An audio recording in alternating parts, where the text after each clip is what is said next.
Laymen's evangelical fellowship స్థాపకులు దానియేల్ గారు 63వ సంవత్సరం మే మాసం 15వ తేదీన చేసిన ప్రసంగము. ఇర్మియా గ్రంథము 12వ అధ్యాయం 13వ వచనము. జనులు గోధుమలు చల్లి ముండ్ల పంట కోయుదురు. ముండ్ల పంట కోయుట ఒక వింతైన విషయం. 10వ వచనములో కాపరులే ద్రాక్ష తోటను చెరిపివేసి ఉన్నారని దేవుడు చెప్తున్నాడు.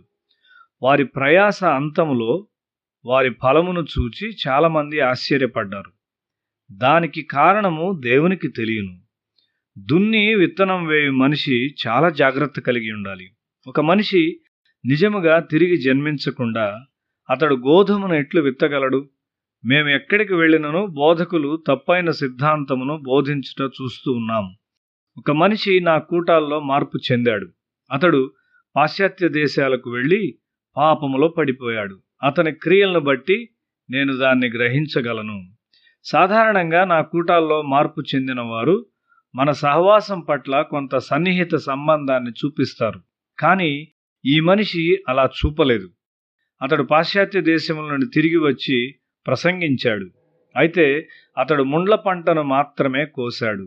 ప్రజలు నమ్మి దేవుని ఆత్మతో నింపబడినారని అతడు తలంచాడు. ఆ విధమైన ప్రసంగములు ఆంధ్రప్రదేశ్ అంతటా ప్రబలమై ఉన్నవి. అది తప్పు. ఈ ప్రసంగము ఆంధ్రప్రదేశ్ అంతటా పరిపాలించుచున్నది. ఇర్మియా గ్రంథము 14వ అధ్యాయం 14వ వచనములో మనుష్యులు చేసిన ప్రవక్తలు మరియు స్వయముగా చేసుకున్న ప్రవక్తల గురించి ఉన్నది. కొంతమంది నేను ప్రసంగించుట చూచి వారు కూడా అలా ప్రసంగించాలని కోరతారు. ఇలాంటి సహవాసమును ఒకదాన్ని కట్టాలని కోరుచున్నామని వారు చెప్తూ ఉంటారు. అయితే వారి గ్రహింపు లేని స్థితిలో వారు ఒక సులభమైన జీవితమును కోరుకుంటారు.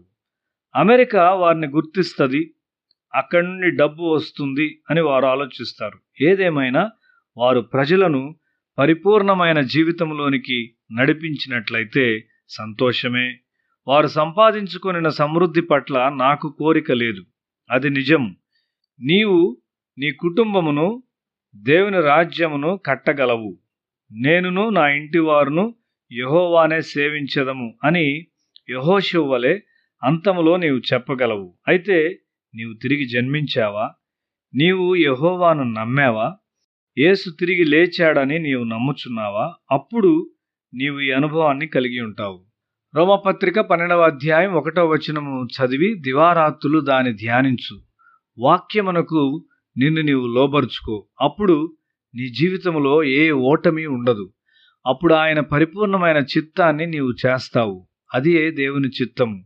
నీవు దేవుని చిత్తము చేయగలవా? ఈ లోక సంబంధమైన ఆనందాలకు నీవు చనిపోయావా? నీవు ఒక సజీవ యాగముగా తయారయ్యావా?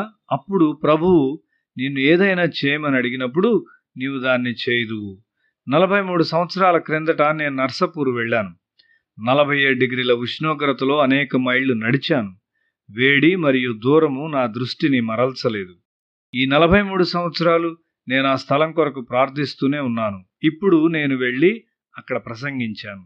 నా గుడారము చినిగిపోయెను. నా పిల్లలు నా ఎద్దు నుండి తొలగిపోయి ఉన్నారు. ఇర్మియా గ్రంథము 10:20వ వచనము. పరలోకమునకు ఎంతో దూరముగానున్న సంఘ కాపరులు వారు దాదాపు పరలోకములో ఉన్నామని చెప్తుంటారు. పరలోకం అనగా ఏమో ప్రజలు గ్రహించలేరు. పిల్లలు ఏ పాపములు చేయుచున్నారో తల్లిదండ్రులకు తెలియదు.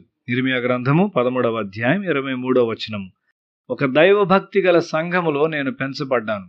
అయినప్పటికీ నేను తిరిగి జన్మించినంత వరకు నా నైతికమైన మచ్చలను నేను మార్చుకొనలేకపోయాను. మనము తప్పక తిరిగి జన్మించాలని దేవుని వాక్యం చెప్తూ ఉన్నది. నీవు ఒక కాపరివి లేక ఒక వేదాంత ఆచార్యుడవు కావచ్చు. అయితే నీవు తప్పక తిరిగి జన్మించాలి. నీవు ఒక పాపివని నీతో ఎవరు చెప్పగలరు? నీవు దాన్ని గ్రహించగలిగినట్లు ఎవరు చేయగలరు? నీవు దేవుని ఆత్మ సంబంధంలోనికి వచ్చినప్పుడు నీ పాపపు స్థితిని నీవు గ్రహిస్తావు.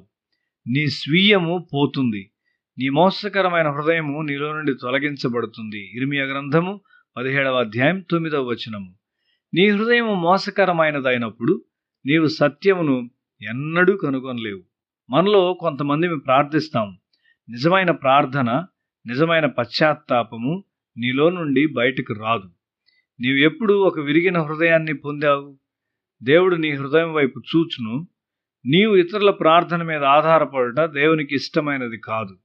కష్ట సమయంలో ప్రార్థించాలని నీవు కోరతావు. విరామ కాలంలో ప్రభువు సన్నిధిలో కనిపెట్టుట అనగా వేచియుండుట నీవు కోరవు. నీ హృదయంలో చాలా అభ్యంతరకరమైన విషయాలున్నాయి. నీవు పరిపూర్ణతను పొందుకొనుటకు అవి నిన్ను ఆటంకపరుస్తూ ఉన్నాయి. ఇర్మీయా గ్రంథము 9వ అధ్యాయం 14వ వచనము. వారి హృదయాలను అనుసరించి వారు నడిచెదరు. నీవు ప్రార్థించువానిగా ఉండవచ్చు, అయితే అది ఒక లోతైన ప్రార్థన కానే కాదు.